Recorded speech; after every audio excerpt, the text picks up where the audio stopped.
Oh, this you crazy mother.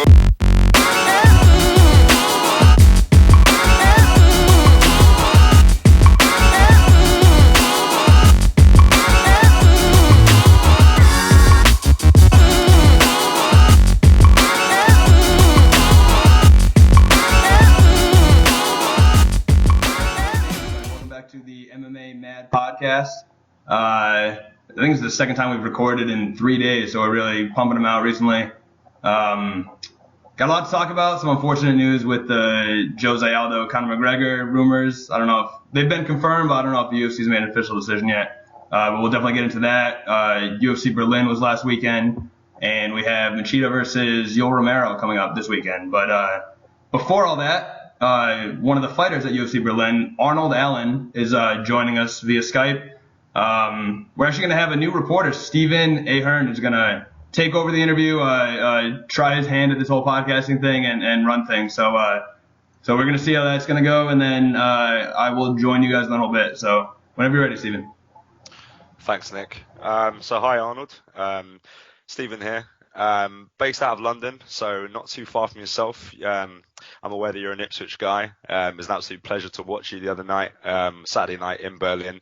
I was actually sitting in the crowd.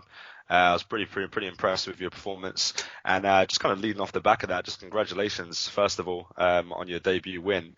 And I've got a few questions just pretty much around your debut. So it kind of came out of nowhere because Alan Omar was supposed to face another gentleman, and you obviously came in the last second and obviously got the win on the night. So how did you feel essentially about getting that call and getting your debut so quickly? Yeah, it was a pretty surreal feeling to sort of get the call up last minute and go through all the stress and get the win as well for like last minute in the fight. It was pretty good.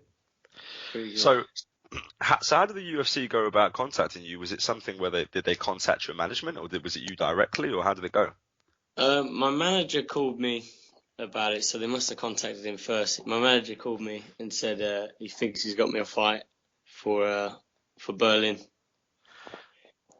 So you'd been on a waiting list for a while, right, with the UFC? Am I correct? Yeah. For what I heard is that basically the rosters are pretty full, so they're basically not signing anyone. So like the only way really to get in is for an injury or a pullout or something.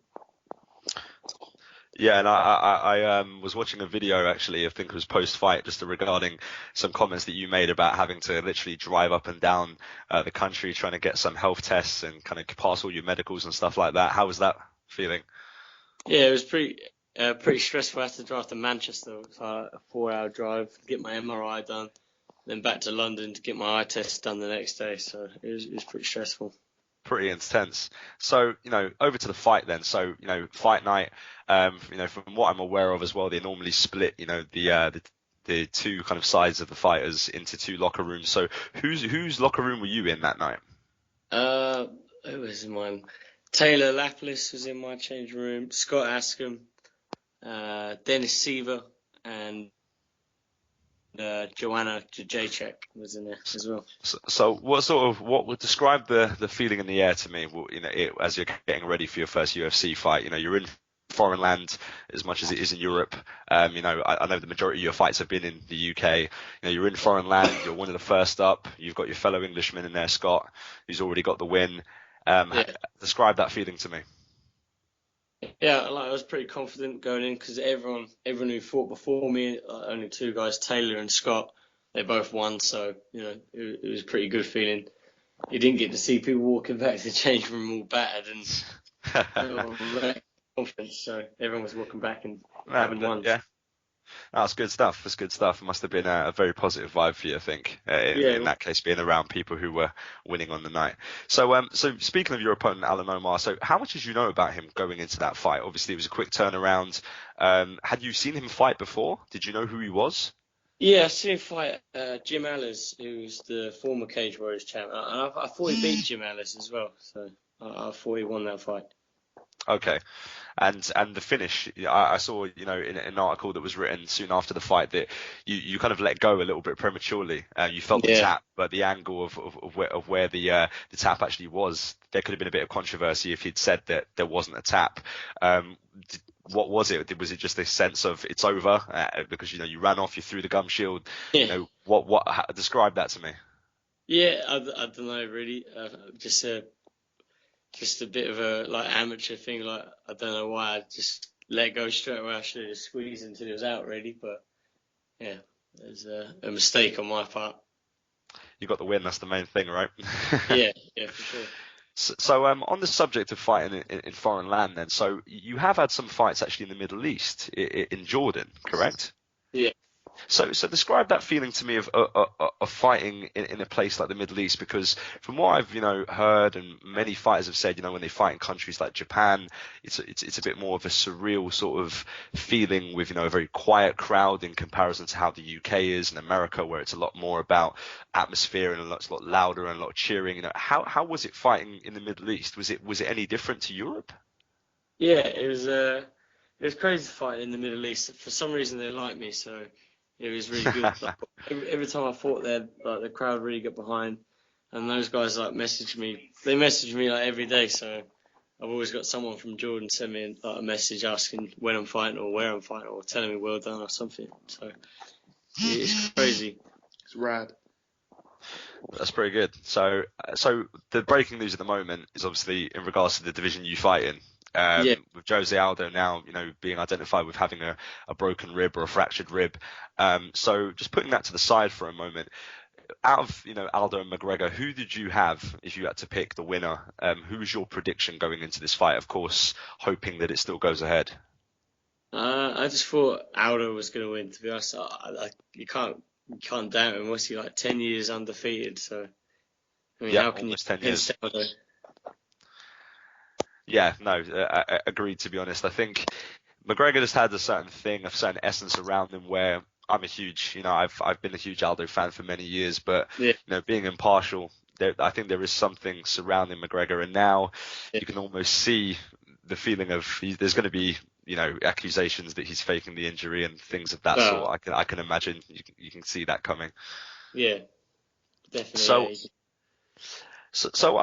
In the arena, I saw Luke Barnett walking around, and this is the second time that I've actually seen him kind of at an event in Europe, where he actually wasn't fighting. So I also attended the event in Stockholm in January, where Anthony Johnson was fighting Alexander Gustafsson, and I also heard some things around yourself and him, and him being a bit of a helping hand to you coming into this fight, and obviously with him being from the UK, how much did he help you with the whole build up for this fight? Was he really involved, or was he not so much?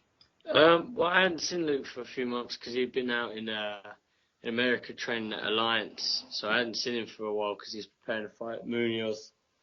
But yeah, like he come out with me fight week Tuesday, which was cool. Like it was really helpful because he knew all the guys, like all the European staff, so he sort of helped me out, like giving me all the contacts, and he travelled over with me, which was nice. Made you feel at ease then? Yeah, definitely. That's good. So something which may seem a little bit cliche, but I think you kind of played into it a little bit. Of course, your name's Arnold, so I can only imagine how many Schwarzenegger jokes you must have got when you were growing up. So I saw you came out with the Arnold Schwarzenegger T-shirt on. That was quite humorous. So whose idea was that? Was that yours, or was it a friend of yours or family? Basically, one of my sponsors, I sent him the picture of Arnold Schwarzenegger in that shirt like ages ago, and like he randomly sent me one like the day before my fight was announced, and I basically the next day I said I need a load because I just thought it'd be awesome to walk out. I knew I wasn't going to be able to have any sponsors on my shirt, so I wouldn't be able to have any time to get them sorted. So I thought it'd be funny to walk out and something like that. Perhaps you'll have Reebok on the back of it sometime soon. Yeah, maybe. Yeah.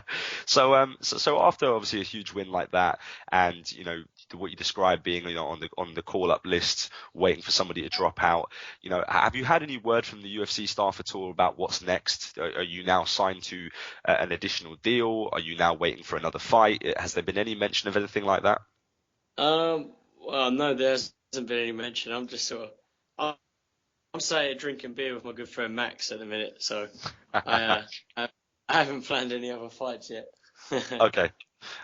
Well, hopefully hopefully they'll reach out to you sometime soon and Yeah. get something I've something got a booked. few injuries that need sort of like a little bit of time. Like I know I'm gonna have to have a month off hitting things, maybe more. So Did no you no damage your time. hand? Yeah, I've got like I'm waiting an X-ray on my knuckle, but yeah, I definitely ain't gonna be able to punch anything for a while. So Was that hopefully, something that happened in the fight? yeah, I kind of damaged it in the fight before, but yeah, it definitely was something in the fight. I think it was a double jab backhand I hit him with in my left hand. It's just damaged my knuckle like a little bit. It's it's not good. Okay, well, hopefully it's not nothing too serious, and hopefully you'll be Yeah, I back hope in so. action pretty soon. Hopefully, on the subject of of just fighting in general, and with you only being 21 years of age, which is quite scary to be honest, in a very positive way, that you're doing this well, so early on in your career. Mm. I read somewhere that you had been training since you were 10 years of age. Is that correct, or would it be sometime before that or sometime after that? Yeah, I think 10's about right. I did a little bit of kickboxing, but it wasn't serious. I started Okay. training like boxing in the ABAs in the amateurs when I was about 11, and I was taking it serious from there. I won like Eastern Counties in the junior, like an area championship, but I was in like the semi-finals, but I got pulled out of it for some reason, and yeah, that's kind of why I stopped boxing. And Like, when you say you were pulled out, was that due to injury, or was it like a personal issue, or what caused that? basically, my coach didn't want me to fight the guy because I was only like 3-0, and I think the boy that was booked to fight was like 30-2 or something like that. And he didn't want me to fight him because he was worried I would get injured, and fair enough, yeah. I Do, was do, do, 3-0. do you think you would have taken him? I think so, yeah. But yeah, he Yeah. wasn't. My coach wasn't confident, so yeah, that's what we did. So, so you started off in kickboxing then, because that was going to lead me on to my next question, because Rory McDonald is always kind of credited with being, quote unquote, the next generation, the person who grows up doing MMA. They're not just going to be growing up doing one facet like wrestling or jiu-jitsu or kickboxing. So did you start off just doing kickboxing and then slowly developed into MMA, or growing up, in your time, was there MMA only classes in your area, or how did that work for you? I'd say I started boxing more than anything, just straight boxing, and Okay. then I went MMA after that. I did about 3-4 years of boxing, and I went to an MMA class, but it was more like Muay Thai based, like more striking based. There was no wrestling or jiu-jitsu at the time. It was just sort of all striking and a little bit of groundwork. So, with the UK being such a the UK is renowned for its boxing scene, and it's almost criticized in many ways for, not having wrestling. People in America and the States, grow up, with wrestling in college or throughout education systems. Over here in the UK, it's not as strong, much like many areas in Europe. So, why go away from boxing and go into MMA as a career? What attracted you to MMA? Was it because there was more to it, in the sense where you could do more? You could kick, you could wrestle, you could grapple. What was it? Was there any conscious decision that you made there? Yeah, no, it was exactly that. It's just I got bored of like one thing really. I was like, I think I was about 14, 15. I just got bored of doing one thing, and I wanted to learn. I wanted to learn how to kick. I wanted to learn how to do like submissions and wrestle and all that other stuff. More boredom than anything. I just didn't want to. At the time I was only learning how to punch, and now I'm sort of relearning all that stuff again. It's fun again. Different coaches teach me a lot more different things. So there was one burning question that I wanted to ask you, and it was regarding the post-fight press conference for the fighters at the Berlin event, where Peter Sobotta made a comment around saying that he thought Alan Omar in the fight was beating you and was dominating you, and then you ended up getting the win. About 5 or 6 minutes later, you then got your chance to retort. And being honest, you didn't look happy. You looked quite frustrated the way you reacted. You were still humble and said that winners win, losers lose. I won the fight. But how did you feel when he said that? Did you take offense to that comment? Yeah, it just annoys me. There's something stupid like about MMA. It doesn't matter who was winning. It just matters who won. So, You know, who cares who won the first 13 minutes of the fight? If someone gets a finish, that 13 minutes means nothing. So, yeah, it's really annoying. And I see some fans say things like that as well, and it's stupid comments, you know. Like you see a race, the guy in second place, and if he wins it in the last lap, no one complains. They go, "That's amazing." In MMA, you lose 12 minutes and you submit the guy in the 14th minute. People say, "Oh yeah, but he was losing." It's even more impressive, you know. It's even more impressive that a guy managed to get a win, get a finish after losing the fight for 12 minutes, you know. No. I totally see your point there. And And I thought I won the first round anyway, but yeah. I scored the first round to yourself. I had the second one close. But yeah. I lost the second round, but the first I thought was mine, but the judges didn't. Have you managed to watch the fight back yet? Have you actually watched it back? Yeah. Okay. And was it during the fight that you thought, you know what, I think I've lost that second round, or was it when you watched it back you were like, okay, I think I lost that? Nah, I knew in the second round, I knew I'd lost that round, but I thought I definitely won the first. But the judges didn't have it that way either, so yeah. But yeah, you can't leave it to the judges, and that's what I've tried not to do. And you didn't on this occasion. So one thing, also another thing that, you know, I was thinking today was, I saw an article that came up about John Jones, and every single time I think of John Jones, I always think, you know, it's such a pity that he's not unbeaten technically. You know, he's got that one, you know, loss in his loss column. A lot of people debate whether it was genuine or not. I personally think, you know, it was a little bit of a dubious rule. Yourself, who's now at 10-1. Yeah. With that one loss that you had, does it in a way at this point, now that you're kind of escalating in your career and you're going on to bigger and better things, do you almost look at the loss as a good thing in a way where it takes away that thing that holds on to you, that holds you down of, if I lose, I'm no longer unbeaten? You know, that marketing behind me being unbeaten is gone now. Is it almost a breath of relief, or would you love to be 11-0 and just still be that unbeaten guy? Yeah, like, I wish I was 11-0. To be honest, like losing sucks, no matter which way you look at it. But I learned a lot from it, and it sort of reinstalled my focus and all that. And you know, I've gone on to good things since then. I've gone on to much more than the guy who beat me. So you know, I've gone on to much more than he's done since beating me. I've learned a lot from that loss, which is good. I think it's a good thing in a way, but it still sucks to have a one there. Yeah, no, understandable. And on the subject of, you know, going on to bigger and better things, you know, you see people interview fighters all the time saying, hey, who do you want next? And there's a very canned answer, a very politically correct answer of whoever the UFC gives me next, you know, for whoever's next. Is there anyone that you see in the top 15, even in the top 20, that you just think, you know what, a win against someone like that could get me up there, and you stylistically think you'd match up well with them? Is there anyone that you see, you know, in the horizons for yourself? To be honest, I haven't really looked at anyone. You know, I'm 21 years old. You know, I'm in no rush, so I think anyone. Yeah, I've literally whoever, like you say, whoever the UFC give me, I'm not in a rush. I'm 21 years old. There's no sort of rush to be calling for top 15, top 20 spots. You know, that will come. That will come in time, and then eventually it will be top 10, top 5. You know. Very humble, very humble.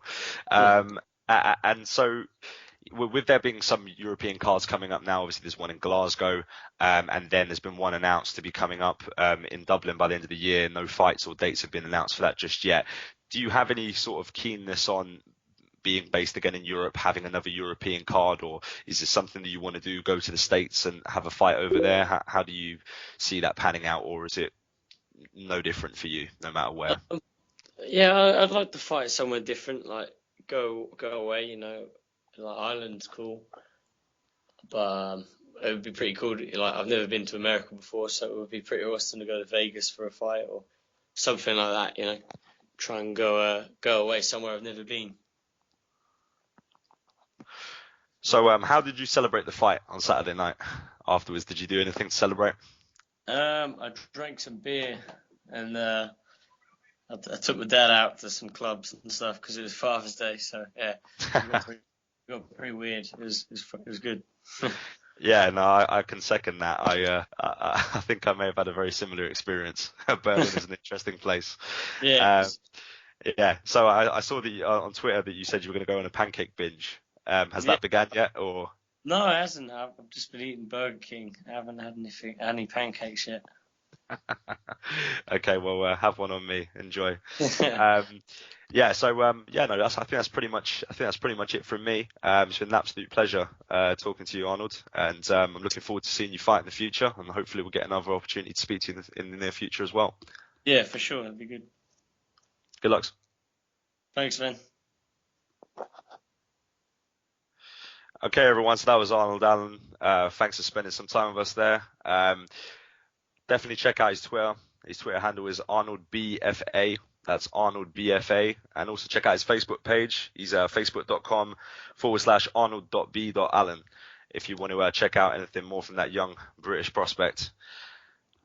Now, I will say I went to his Twitter and I literally had to copy and paste his like @ handle into the website because it looks like A Mold, which I assumed it was Arnold, right? That's his name, but I don't want to. Right. I didn't want to like give the wrong Twitter name. So like I went and like copied and pasted it. So I'm glad you got it right.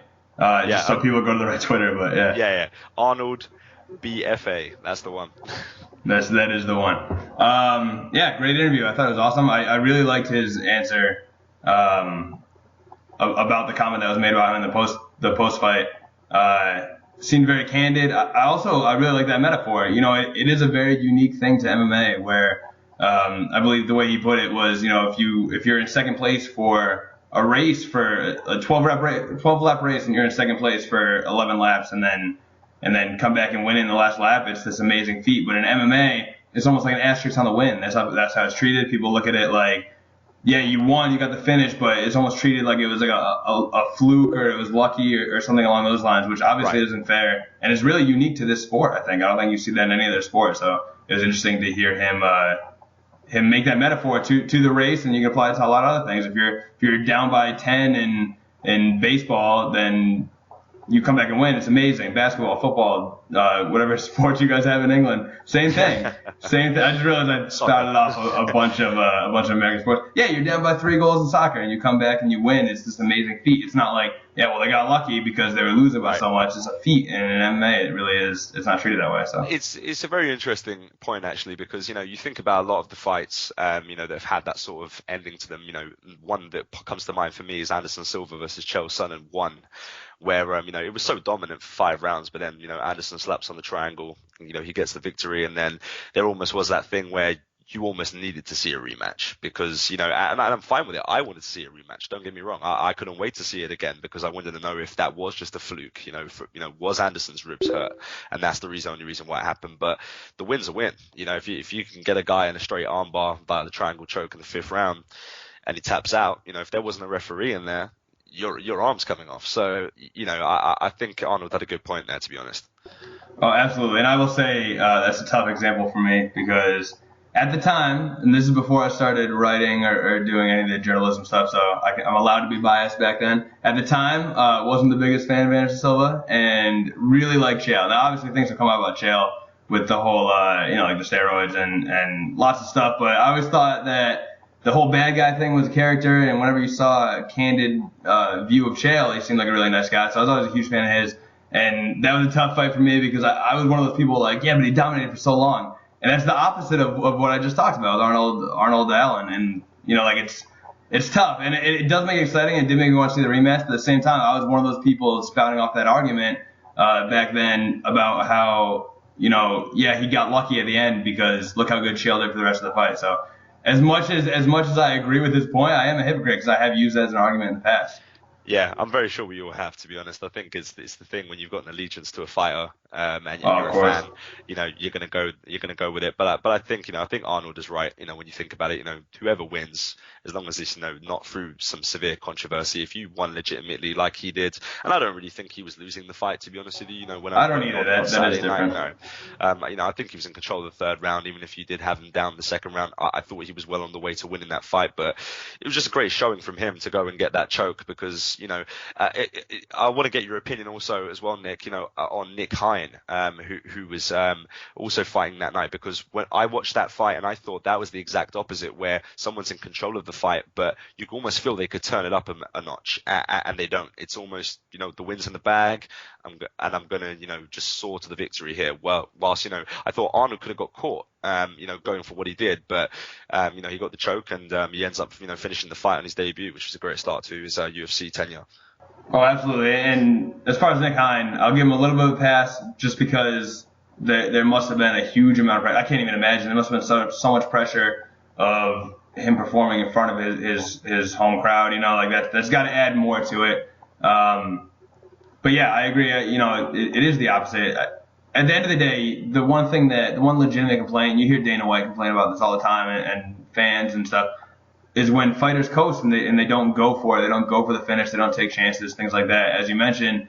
And Arnold Allen did just that. So for me personally, I was watching the Arnold Allen fight.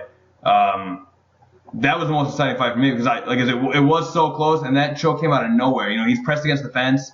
He was in the quote unquote worst position of the two fighters, and you're watching it. All of a sudden, he pulls his choke out of nowhere. You saw Alan Omar recognized it immediately, try to twist out of it. And it was just too tight, and I thought that was so exciting that I immediately reached out to Arnold Allen on Facebook and asked him to be on the podcast. And that's because I saw that. So for me, that's exactly what I want out of a fight. I want, at any moment, I want both fighters to really go for it. I think that they can finish that fight, and it seemed like that's what happened in that fight. So any fans that complain about it, I really can't even understand that. As far as Sabata, he was obviously he had an allegiance to a certain fighter, so you can't blame him for that either. He's just sticking by his guy, his countryman. But yeah, I think so. Yeah, but I mean, if you're a fan and you don't have a particular allegiance to either fighter, then I don't see how you can't see that as just an exciting finish, great finish, and honestly, great debut. He even in the post-fight interview, I have to look back. I haven't listened to it recently, but I remember he expressed some disappointment in the fact that it wasn't sooner, I believe. Unless I'm mixing up interviews, I think he expressed disappointment at not having a better performance. I thought it was an outstanding debut, especially for a 21-year-old. And you saw all the articles afterwards. It was all about how this could be the star that England's looking for. So I hope that's the case, honestly. Yeah, no, and I think that's an interesting kind of, example, is for people straight away jumping on that. I think England, with it being such a successful kind of country in terms of combat sports, with so many boxing champions over the years, and, just a general kind of dominance in a lot of sports, and when I say dominance, maybe not total dominance, but always having, a seat at the table. And I think, they're always looking, the media especially, and the UFC in general at a new star. Dan Hardy, many people thought that he got thrown in against GSP maybe a little bit too soon. Maybe it's because he was English and they were trying to, market that fight, and they were trying to market to, to the European market. But, he's gone on to do great things, now doing the English, and European coverage, for all UFC events in Europe now. So, I think he's got a good opportunity. I think, you've got guys like Bisping, who came off of, the Ultimate Fighter, who, is a perennial top 10 guy who's always kind of, getting into the big fights. Even though sometimes he comes up short, he's always back up there again in a few months. And I think that's why I asked him, in the interview, who does he want next? Because with a win like that, if he could go up and fight a top 15 guy and get another finish, you're already looking at a potential star. Absolutely. And I just want to have an opportunity to, I think we have a couple now. I think we have 2 American writers now for MMA Mad, but being the one of the only people that write for this UK-based site from America, I want to ask you, obviously living there, you have a better sense of it than anyone else. Who do you think is next in the pipeline for being that UK star? Do you think it's Arnold Allen? You got some other young guys too. You got Luke Barnett. Scott Askham just got his first UFC victory. He's 1-1 now. But I'm wondering who's next, because for the longest time, there's really no denying it, it's Michael Bisping, and he's probably still the biggest star in the UK, but in MMA. But do you think that there is who's next in the pipeline, if anyone? Yeah, I think it's a very good question. I think, to me, I think if you'd asked me that question maybe about a year and a half ago, even though he's not necessarily young, I would have said Jimmy Manuwa. Right. He was unbeaten. a year and a half ago. If he beats Gustafsson in that fight, we're talking about a whole different show. His only loss has been to Gustafsson, which is nothing to shake a stick at. And he's gone ahead and got another win against Jan Blachowicz, in Poland as well a few months ago. And he's coming off of a big injury, but he's getting no younger either. But I'm a big fan of watching his fights, Jimmy Manuwa. And I think if you look at the rankings, I think when you look at the guys who haven't had the opportunity yet to face the best, and their opportunities of maybe being able to hang with them, I'd be interested to see a Jimmy Manuwa versus an Ovin St. Preux or a Shogun or someone in that top 10 where it would be an entertaining fight, and see if he can hang with those guys, because he was doing relatively well against Gustafsson until he got caught with the knee. He was actually hurt Gustafsson a few times, I thought, and it was a striker versus strikers match, and I think it would have been interesting if he hadn't got caught with the knee, but if buts and maybes, at the end of the day he got caught with it and he got put out. But I think in terms of being young, the young guys coming through, John Hathaway was another one a few years ago where it looked like it might be his time. He's run into a few roadblocks as well. I believe he lost to Dong Yong Kim maybe about a year ago, which kind of like put the brakes on a little bit. Same thing with Luke. Luke was unbeaten. And he's fallen into some losses as well now with the whole Munoz fight in the Philippines. It's difficult to say. And I think you've got these guys like Askham and like Arnold Allen, where a few more wins and all of a sudden everyone's a believer. But right now they're just starting off their journey, and it's difficult to say right now. I think, but out of all the established guys, I think my money is with Manuwa. Yeah. Now, a couple things. First of all, I just remember that John Hathaway just had to pull out of his fight against Gunnar Nelson. He did. Terrible news. That was going to be such a good fight. That was honestly one of the fights I was looking forward to on that card most. That's kind of unfortunate. But the other thing it is too, honestly, I completely forgot that Jimmy Manuwa was even British. I don't know why. For some reason, I never associated him with him being British. But yeah, he's unbelievable, and he only has that one loss to Gustafsson. Yeah, that's his only career loss. I didn't realize that was his only loss either. That's extremely impressive. Every time I've ever watched him fight, I've been extremely impressed. And you threw out him versus Ovin St. Preux. I think it'd be an outstanding fight. I would love to see that. But yeah, I really think that the UK, especially you've seen it more with the Ireland aspect recently with McGregor and all that. But I think the UK is a huge part of, at least from a marketing standpoint, the UFC's whole thing. I think that Bisping kind of opened those doors. I don't know if you could tell me, maybe I don't know what the scene was before that, but Bisping's kind of been around forever with MMA, and it seems like MMA seems pretty big in the UK. I mean, you tell me, but I really think that they need to start taking advantage of some of these guys to start, because as much as it is up to the fighters, it's also up to the UFC who they build as their superstars. It's who they throw promotional support behind, who they really put their weight behind. So I think they need to start doing that. I think Jimmy Manuwa would be an excellent candidate for that, or one of these young guys. I think they need to start building a star out of England.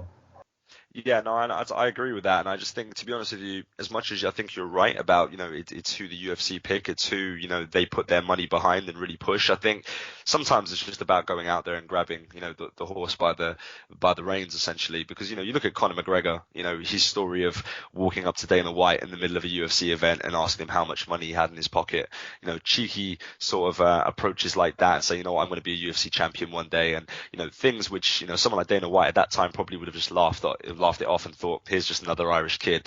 But then he kept knocking on the door with his own self-promotion. Same thing that Chael Sonnen did. Chael Sonnen had something like 10 losses already on his record before he even fought Anderson. It's that self-promotion that really is going to separate you, because too many guys, do say, whatever Joe Silva wants, I'll take the next fight.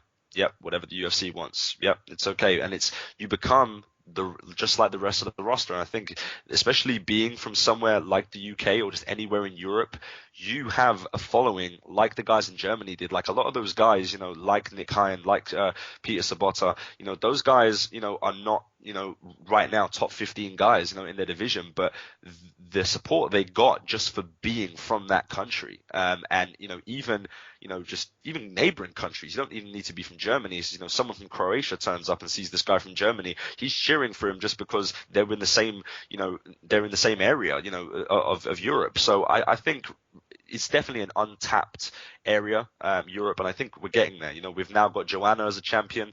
Gustafson's got a chance against DC, becoming a champion. And if Conor, beats Aldo, if it goes ahead, of course, and which I really crossing my fingers that it does, you potentially have 3 European champions by the end of the year, which sounds absolutely crazy, but it could happen. Yeah, and I agree 100% with your point about self-promotion too. Ronda Rousey kind of single-handedly created the women's division. I think Tyron Woodley is pretty famous for blowing up Dana White's phone and asking for fights.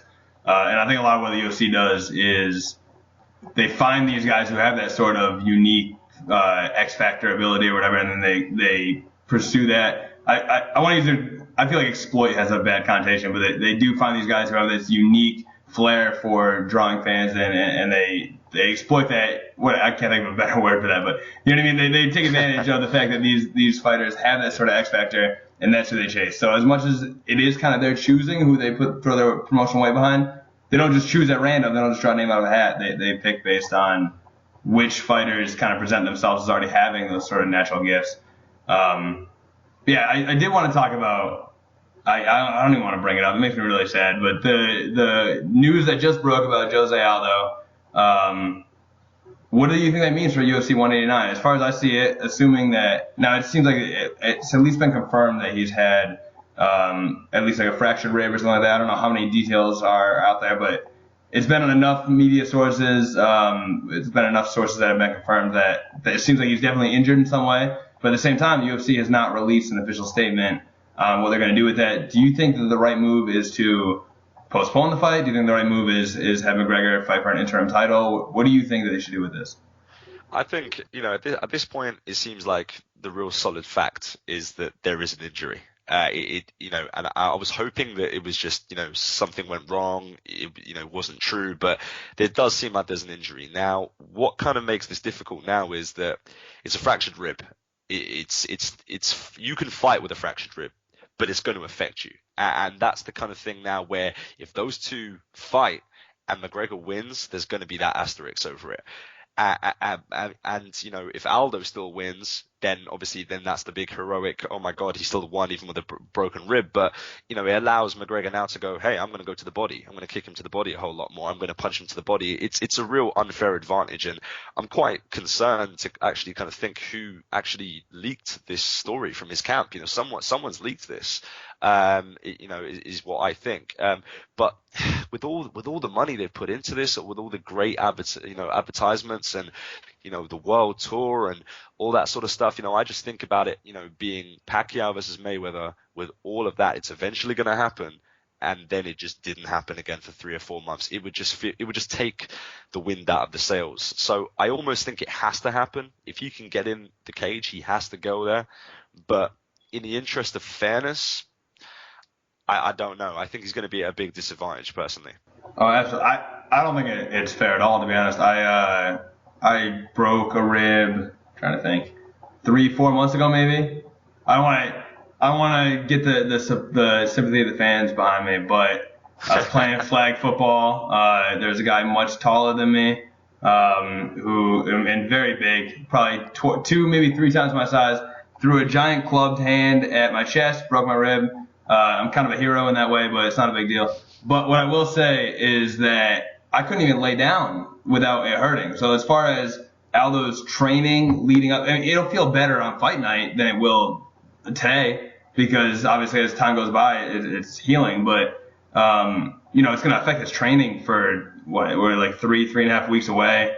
That will affect his training absolutely leading up to that fight. This is obviously probably when he'd be peaking for his training. And it for sure will affect him on fight night. And you can't blame McGregor if the fight does go through. You can't blame him for targeting that injury. Of course he's going to. In the cage, you got to take advantage of whatever advantage that your opponent gives you. If someone has some sort of damage on them or an injury coming into the fight, absolutely you should exploit that. I agree with that 100%. It's not McGregor's fault that that Jose Aldo decided to go forward with this fight if he does. And you're right, there's going to be an asterisk on it no matter what. And I don't want to see that. I wanted to see McGregor and Aldo at their prime, both fighting. And by the way, I believe that you and Arnold Allen both agreed that McGregor would lose this fight. I actually think McGregor's going to win it. And I have no country bias at all. I'm not from Brazil or Ireland. I got nothing. But I really think that McGregor is the best striker in the featherweight division right now.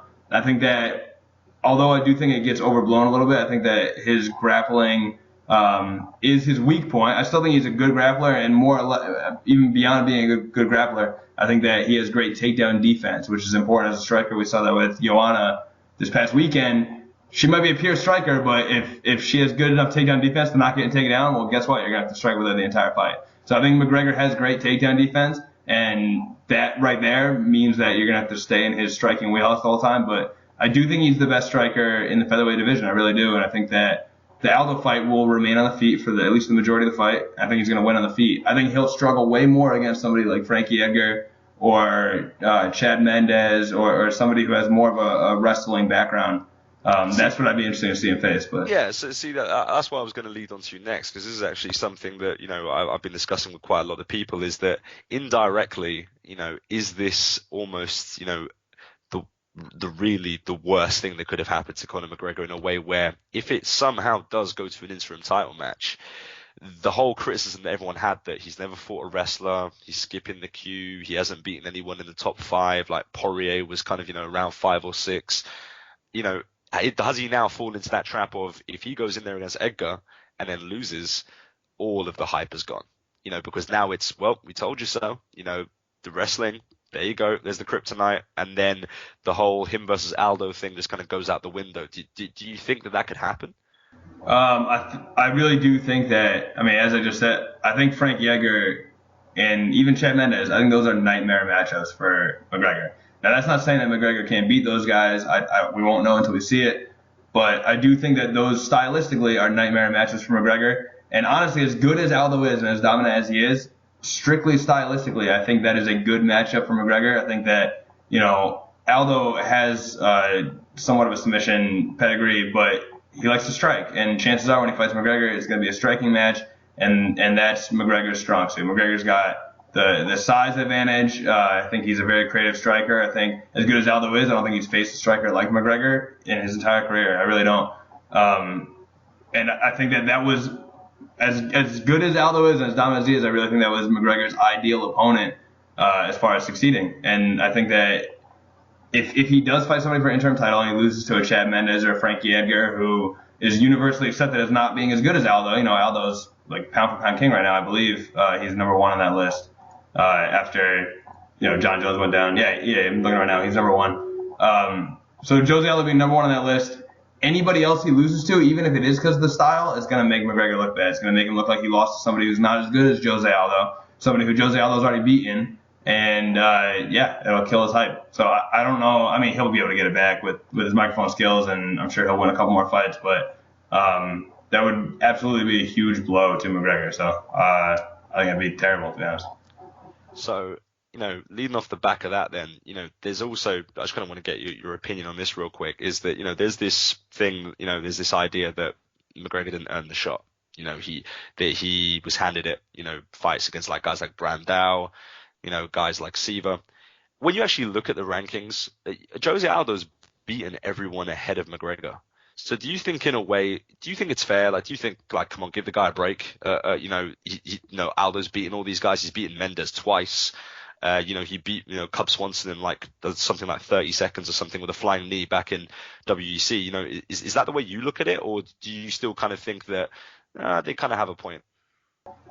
To be honest, I think that's completely overblown. I think that McGregor has 100% earned his shot. Now, he has had, 5 fights in the UFC. He's won all 5 fights. He's finished them all except for his fight against Max Holloway, which, he tore his ACL halfway through the fight and still managed to win the 3rd round, which is that's unbelievable for me. Yeah, that was crazy. That's almost more impressive than finishing all these other guys. And I think the criticism stems from, first of all, he's had a meteoric rise. I think a lot of people just like to counter that momentum in general. That's just like kind of the natural instincts of the fans. I'm not really sure why.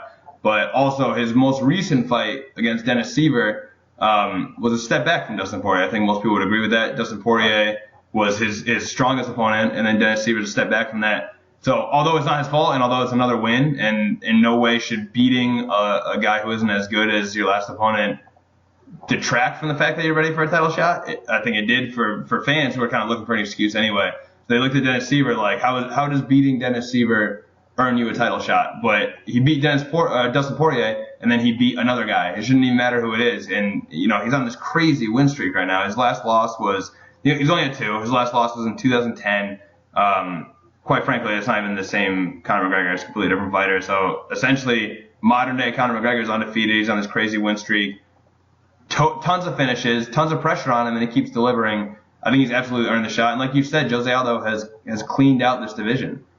So when you look at it, whenever you have these dominant champions, you're going to get some suspect title shots. Look at some of the guys that Mighty Mouse has fought. There's been some questions definitely. Of why is this guy fighting for a title, but like it's between either a rematch with somebody who Mighty Mouse already dominated or someone new. And I think there's been much more undeserving opponents in those divisions than Conor McGregor. I think has a case on his own, never mind the fact that you're either asking for a rematch with somebody who Aldo's already destroyed, basically, or a new opponent that, in my opinion, has earned his shot. So for me, I don't think there's any controversy at all. I think that McGregor absolutely deserves this. But so, do you think then? Let's just imagine this. Then let's just say the fight goes ahead, broken rib and all. Jose Aldo, for whatever reason, just fights through it, beats McGregor pretty handily. Wins a unanimous decision. 4 rounds to 1. Is it time for him to go up to lightweight? Because I don't see anyone else left at featherweight at this point. I really don't. Maybe one last Frankie Edgar rematch, so they can fight each other the second time. But that's probably the only thing I could really make a case for right now. I do think with any super fight, because there'd technically be a super fight no matter who it's against, but I do think with any super fight, it's all about the right opponent. And right now, Aldo's not going to fight some random guy at lightweight. It had to be the champion. And I think there was a real case for Aldo versus Anthony Pettis. I think that was an exciting match. Both guys are kind of fan favorite type guys, big names in the UFC. I think with Rafael dos Anjos being the champion, that really hurts the prospect of that happening. I don't think just because you want both guys to kind of earn there's not been so many super fights in UFC history, and you want both guys to kind of earn that right.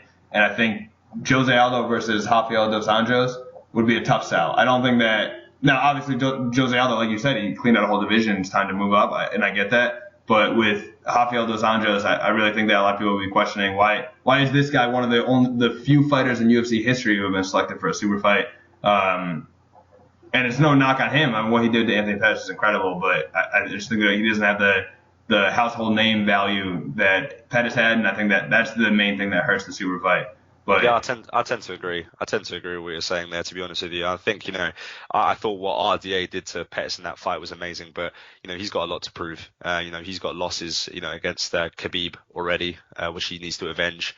And stuff like that. So it's going to be interesting. It's going to be interesting to see if Aldo does, get this fight, and if he does win, what's going to happen, because it could turn into a bit of a Mighty Mouse situation. He may have to take on guys like, Max Holloway, Charles Oliveira, Nick Lentz, which is, it does seem like he's taking a step back at that point. But hey, John Jones faced Chael Sonnen, right? So absolutely. Well, that's my main thing. Come back to Chael Sonnen real quick. Is we talk about. You were talking about what happens with Aldo if he wins that fight, but what happens with Conor McGregor and his whole step back from the hype train, and it's easy to sell it when he's undefeated, but once he loses, how are they going to respond back to that? Right. There are guys who disappear after that. There's guys who have tons of hype behind them, and then they lose, and especially if he loses to an injured Aldo, that'll obviously be a huge setback. But I keep going back to Chael Sonnen. Chael Sonnen has some huge setbacks, and through his microphone skills, through his marketing, all that stuff, he seemed to be able to bounce back and still sort of establish himself at least in the minds of the fans as like one of the best fighters in the UFC. I think McGregor has the skills to do that, the microphone skills and the PR skills to, no matter what happens, bounce back and still keep himself on top, at least in the fans' mind. But I think it'll be extremely interesting. If this fight happens and he loses to a version of Aldo that's not even 100% after all the trash talk, all the hype, I'd be very curious to see what direction his career goes after that. Yeah, no, I agree. And you know what? Just taking a step away from the UFC just for a moment. Did you watch Bellator this past weekend? I did. I watched the main card. I didn't see the prelims. Right, yeah, no, same thing for me. So Michael Chandler picking up another win. I think that guy's got to be destined for the UFC sometime soon, right? With Eddie Alvarez coming over already, and those two had all those wars. It just feels like there's certain guys who've kind of just reached the pinnacle at Bellator now, where they kind of just you almost feel that they're just that UFC bound. I don't know if you agree with that. I do agree that he belongs in the UFC. I think if he was in the UFC, he would be one of those guys who climbs rankings fast. I don't think, let's be honest, there's a certain drop off in talent in general, from the UFC to Bellator. But I think Michael Chandler is one of those exceptions that really is not just UFC caliber, but I think he's top contender in the UFC, or would be if he was in the UFC. But I think the difference between him and Eddie Alvarez is that Eddie Alvarez had a lot of beef with Bjorn. It's a different kind of regime over there now, but he had a lot of beef with with Bellator in general, and he seemed like he kind of wanted out. Whereas it seems anyway like Michael Chandler's more of a company guy. He's kind of the face of Bellator. He's in a lot of the commercials. Bellator will do a crossover commercial with whatever Dave and Buster's, and Michael Chandler will be in the commercial. Eddie Alvarez really never had that angle of it.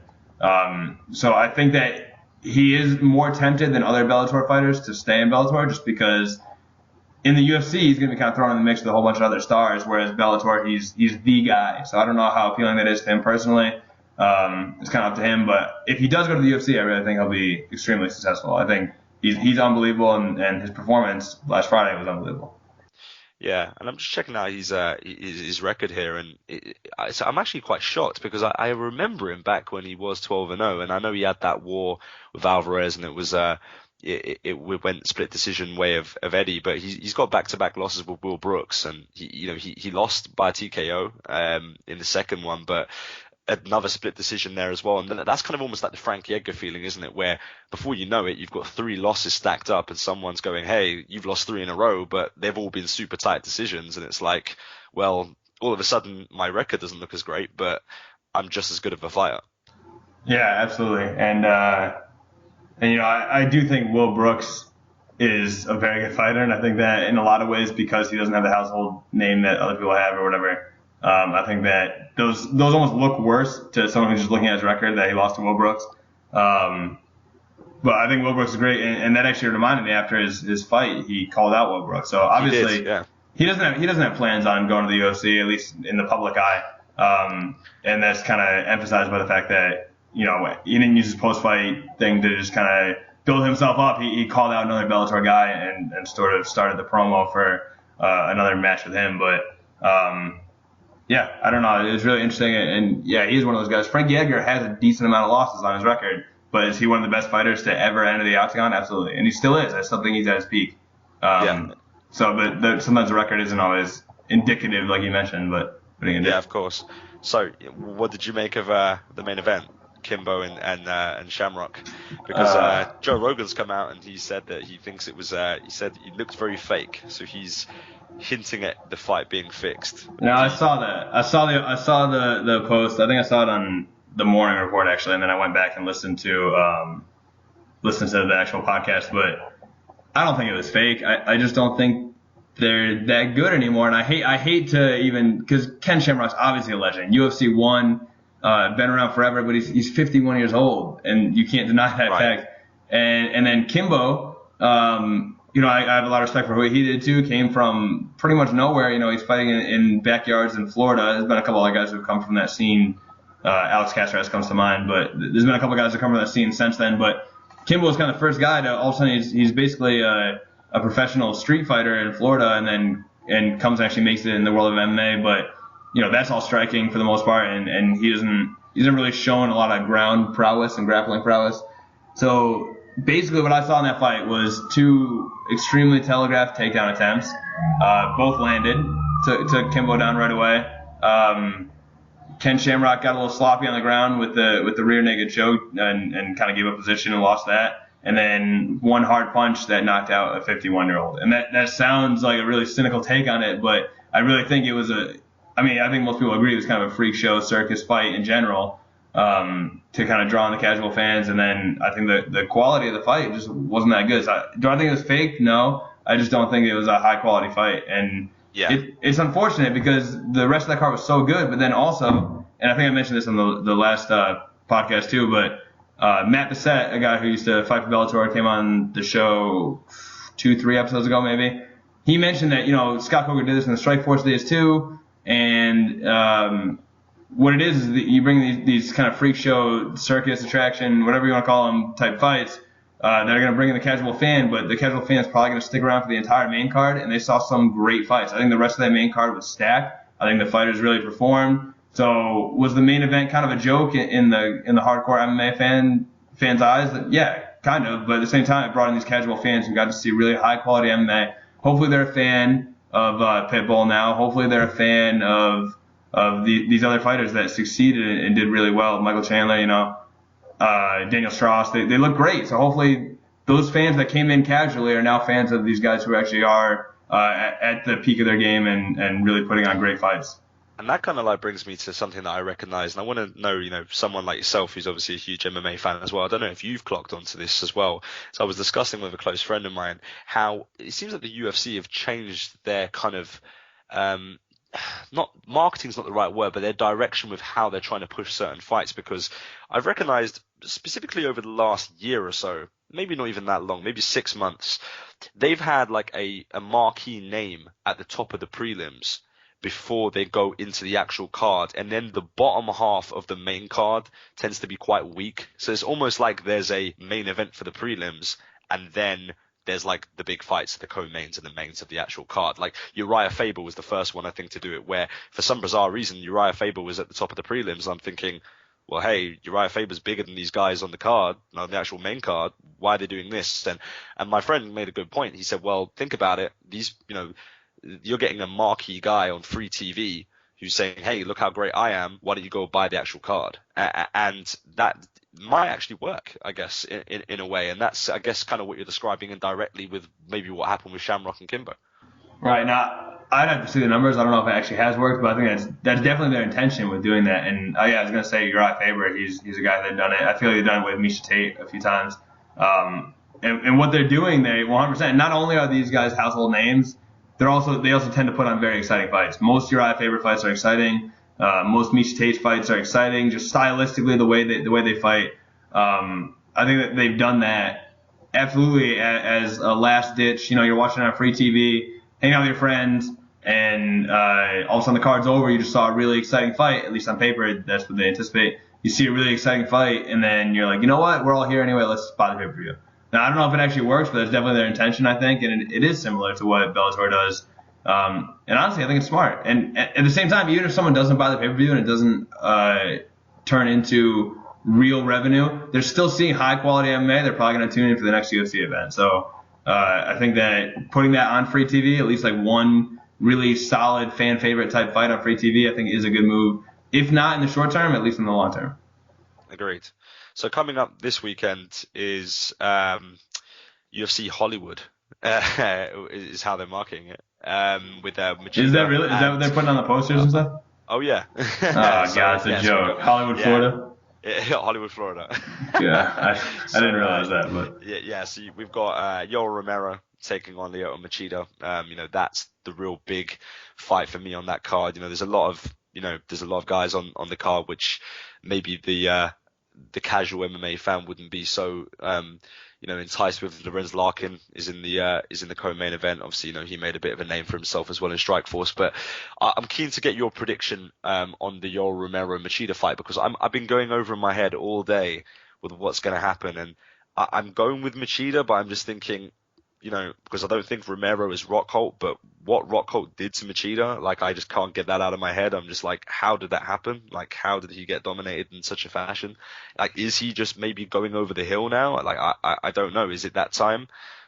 He's been knocked out, that's like, well, TKO'd in the last one, but, he obviously got KO'd by Shogun a few years back as well. Is the chin starting to get a little bit wobbly now? I don't know.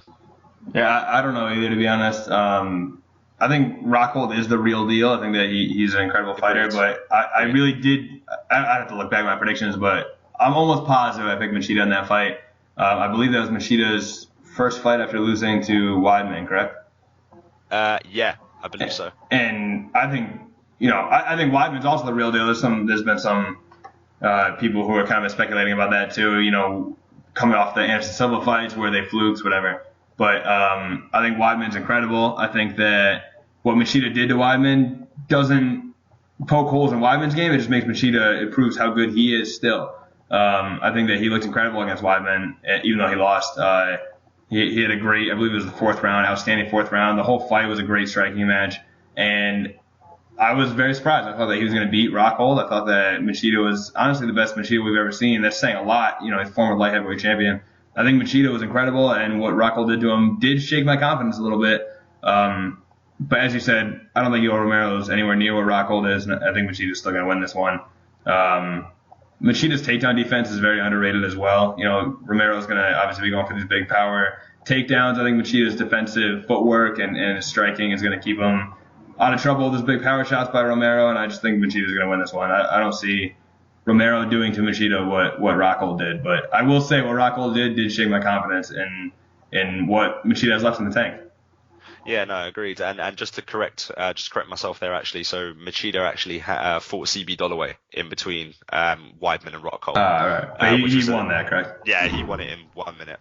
Exactly. So that's pretty much pretty much shows. Now I don't think that'll be that quick against Romero. I think Romero is a legitimate contender, but I do think Machida's going to walk away, get his hand raised.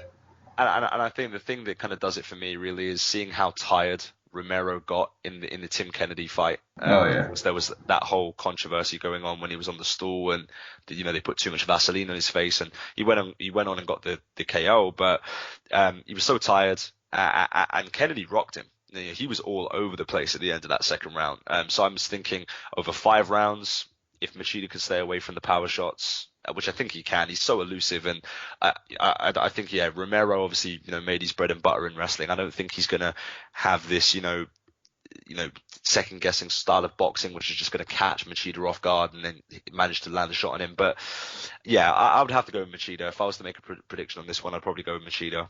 Maybe even a stoppage, maybe even like a third or fourth round TKO.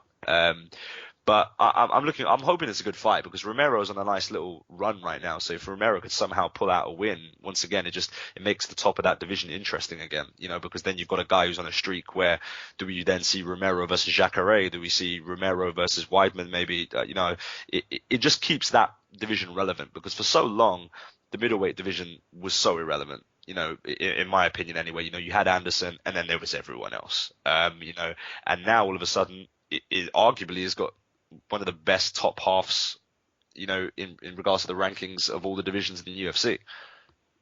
Yeah, I agree 100%. And I think you're right on with the stoppage, too. I think that Romero has a real solid shot at kind of burning out, and then Machida's taking advantage of that. But, honestly, Machida being older, too, and he's kind of had his glory. I think as far as the good of the division goes, it probably would benefit the middleweight division just to have Yoel Romero win and have some of these fights. Now, I could be mistaken with this. Maybe you remember, but was Romero expected to fight Jacare earlier?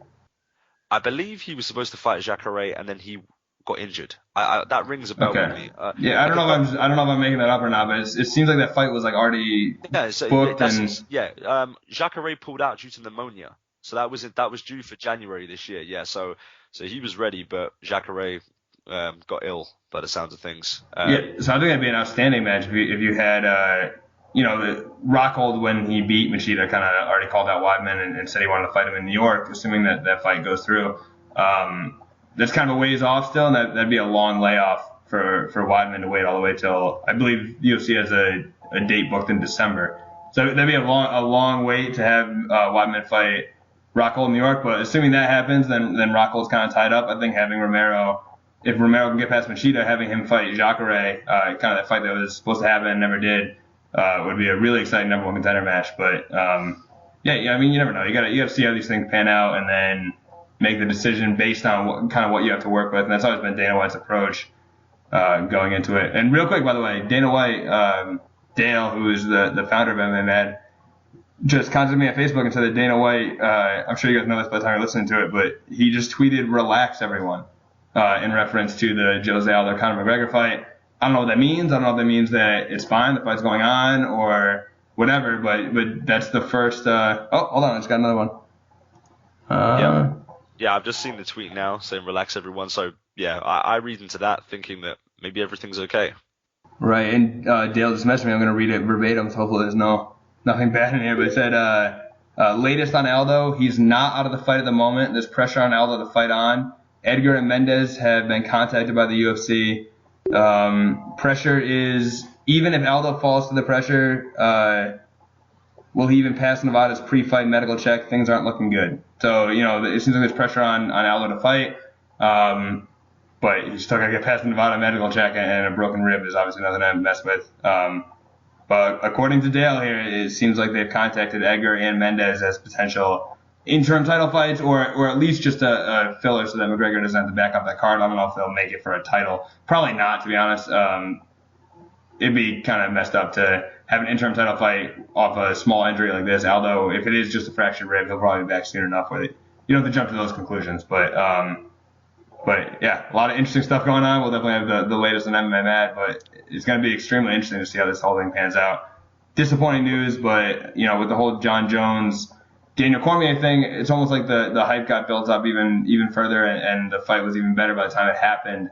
At least heading in, I don't know how the actual fight turned out, but Jones versus Cormier was almost more exciting when it actually happened because of the build-up. So if this does get postponed for any reason, McGregor versus Aldo 2-3 months from now could be even more exciting if the trash talk continues. But I don't know. It's going to be very interesting to see how this pans out. Well, speaking of John Jones, it's actually just been released that he actually hasn't posted this on his own Instagram, but I believe maybe his wrestling coach, Israel Martinez, otherwise known as Izzy, has uploaded a picture of him, essentially I think, with two kids at a wrestling class. Supposedly it's a recent picture, so it's kind of the first public picture released of him since his whole incident in Albuquerque. So it'd be interesting to also see what comes of that. So, I'd like to get your opinion on that just really quickly, because I'm kind of in a weird place right now where I don't really know what to expect with the whole John Jones thing. Are we not going to hear from him until he goes to court? I just don't know where that's at right now. When's he coming back? Is he going to go to prison? Like, obviously all these things are unknown, but his lack of public appearance and lack of tweeting and lack of all of that almost just makes me feel like, I don't know, is he almost on house arrest from his team, saying, hey, do you know what, you're just not communicating at all until this is all over and done with? It's a bit weird. I would say it's definitely that. I would say that whether it was, Greg Jackson, his teammates, I don't know, I'm sure he has an agent and a manager and all these things too. I don't know who's advising him, but someone's definitely saying, hey, in the meantime, keep your mouth shut. Don't feed into any of this, kind of drop out of the headlines a little bit, and we're going to deal with this as much out of the public eye as possible. I'm sure he's getting that advice, and I'm sure that's why we haven't seen a lot of tweets or anything about that. And honestly, it's kind of worked. John Jones has not been a big part of the headlines recently, where if he was tweeting this whole time, he could be, and it's probably for the worst. Probably take care of this as much behind closed doors as possible. He's definitely going to be back at some point. I don't know when, but I don't see him completely leaving the sport. And I really still think he's on the top of his game. But obviously he's going through some messed up times right now. And to be honest, even when the first thing came out about him testing positive for cocaine, I get it. Realistically, I get, he's surrounded by people and he might have just had cocaine one time at a party or whatever his story was. I believe that that's possible, But then once you get enough incidents stacked up, all of a sudden it's, all right, so this is a pattern of behavior now, and it kind of changes things a little bit. So I don't know where his head's at. I don't know what he is going through right now. I don't know what it's like to be a superstar and be that famous at that age. Growing up in that environment. So, I really don't know. I hope that he comes back, and I hope that he gets an instant title shot and all this stuff, because I do think he's one of the best martial artists we've ever seen. But him being out of the public eye, it really is a mystery what he's up to. So, I don't know. Where do you rank where do you rank him all time right now? Do you think is there something in your mind that says if he does this, this, and this, he's then the best, or is it kind of more just when it happens, or do you think he's already the best? Where would you rank him at the moment?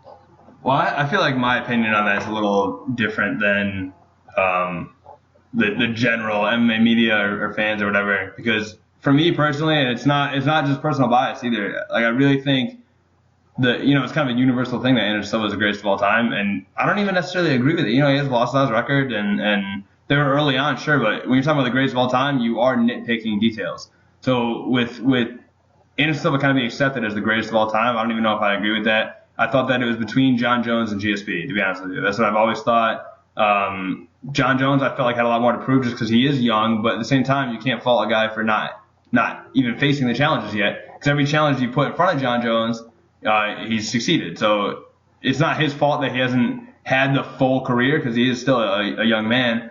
And GSP, same thing. GSP had one loss and kind of attributed to being a fluke. I hate to take that away from Sarah, but like one punch that doesn't necessarily show that Sarah is better than GSP. You know what I mean? So if you want to erase that one loss from the record, GSP has been outstanding and dominated some of the best fighters that mixed martial arts has ever seen. I think John Jones done the same thing. Neither guy has really suffered any losses, depending on how you feel about Hendricks versus GSP. But I think it was between those two. I've always thought it was between those two. And with GSP retiring, and at least for now, we don't know if he's coming back or not. I thought if John Jones continued on his path, he would have the chance to kind of seize that moment. I don't know when it would be. It probably won't be for like 20, 30 years looking back and kind of realizing, oh, you know what, this guy was the best. It's tough in the moment. And that's the other thing, too. Anderson Silva seems immortal now because his career is pretty much in the past. So people look back and like, oh, he's like this immortal figure and he's legendary and all that stuff, where you see human traits to John Jones, like when he fought Gustafsson and things like that, make him seem human because you're still watching him fight. I think in retrospect, when you look back at John Jones' career, his accomplishments will be, sort of risen up and be looked at more like legendary accomplishments. And I think that he honestly right now could be considered one of the greatest, if not the greatest fighter of all time. But I think that a few more wins and he would take that title, in my opinion. Do you think he deserves the immediate rematch when he comes back? Because Dana kind of said, hey, he's going to need one fight, and then he kind of turned it around and said, well, no, immediate rematch when he comes back. Do you agree with that?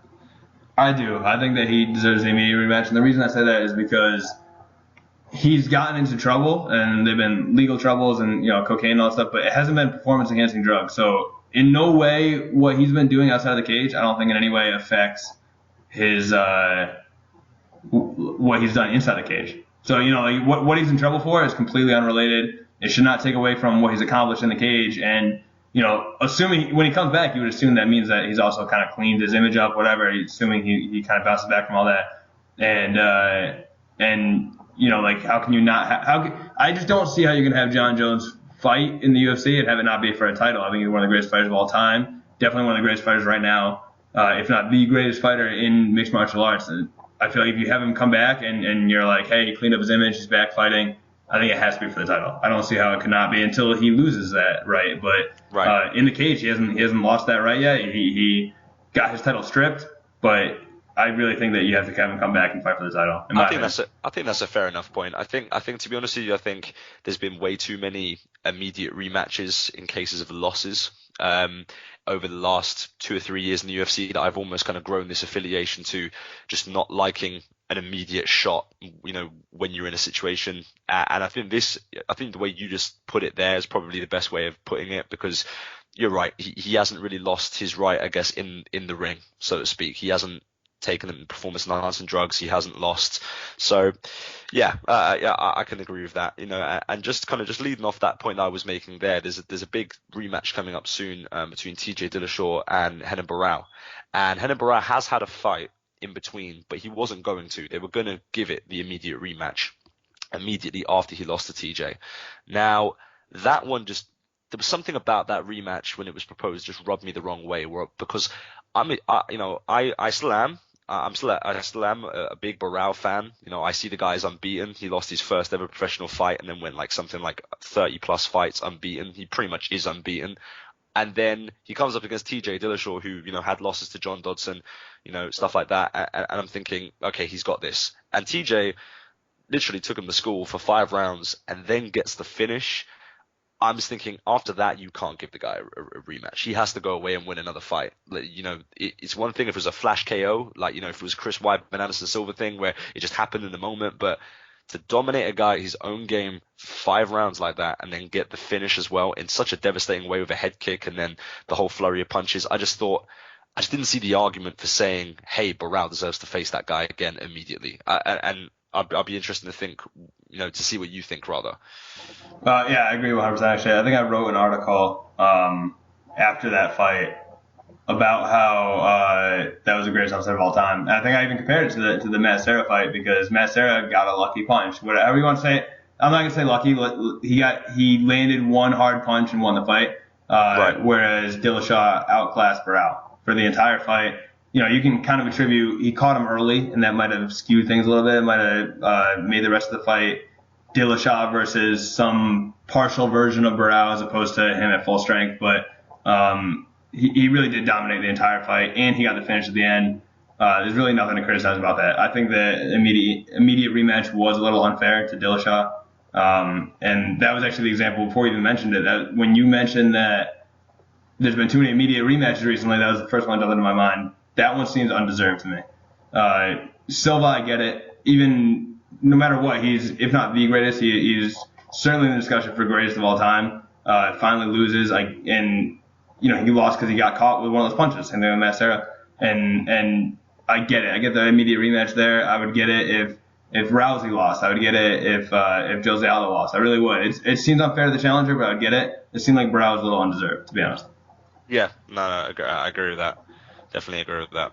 Right, but I think that probably does it for us. Yeah. Costs money putting these podcasts on Libsyn. That's what we use, but the more storage we use, the more money it costs. So save me a little bit of money by cutting this a little short.